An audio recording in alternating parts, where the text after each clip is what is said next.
Because sometimes it seemed to me that you at the Lodge was a bit like Hamlet at Elsinore. You know, you are in fact politically gregarious, but you love solitude, don't you? Yeah, I do. You set yourself apart, you listen to Mahler. Is that when you did your thinking? Mahler on cue. Why Mahler, incidentally? Why is he so damned important? Oh, to you? because he said... You can have a listen for a second if you like. Yeah.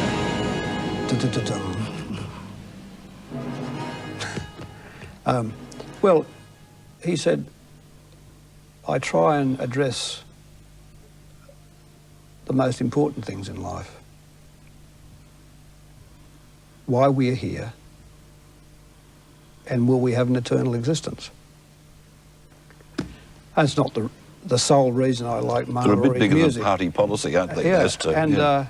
And I think he, anyone who's interested in his work thinks that did drive him, And he said when he'd finished the Second Symphony, the Resurrection Symphony, that is this notion of the sublime. We use the word sublime, subliminal, below the limit.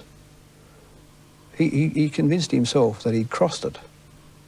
That as you got to the penultimate part of the symphony and the final phases of it, that he'd actually made the shift.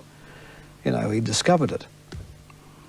He crossed over, and I think that in this, this emotional experience people have with the arts. I think the only emotional experience you can have, really, with the arts, when one has it, whether it's in the Second Symphony of Mahler or wherever, it does something to you. It does something the way you think. It's almost more important to you than religion, music, isn't it? Well, I know you're notionally a Roman Catholic. Yeah, well, I know. I am, and I'm more than notionally, very much more than notionally. But I think music is the greatest of the arts. Now, who am I to say? It's only my opinion. But I think it is more emotional, a more emotional medium than writing or than pictures or than art. Mahler asked whether we survived death. Do you ask yourself that? Oh, yeah, I think everyone does, don't they? Have you come to a tentative conclusion? Well, this is where my Catholicism, I think, matters. And I think I definitely answer in the affirmative, you see. No doubt, you have this strong sense. Oh, everyone's got to have a doubt, but I think, that's what I think. Has religion helped you cope with your problems in the last few years?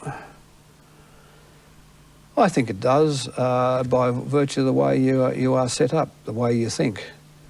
But I think the arts and music, these sort of things, they give you the sense of something greater.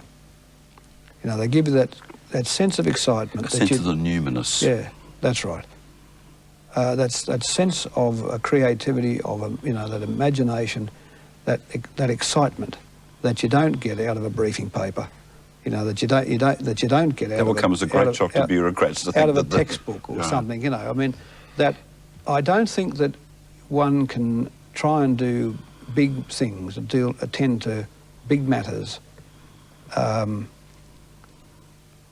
with a miserable heart. So you need an inner life for a public life? How should I say it?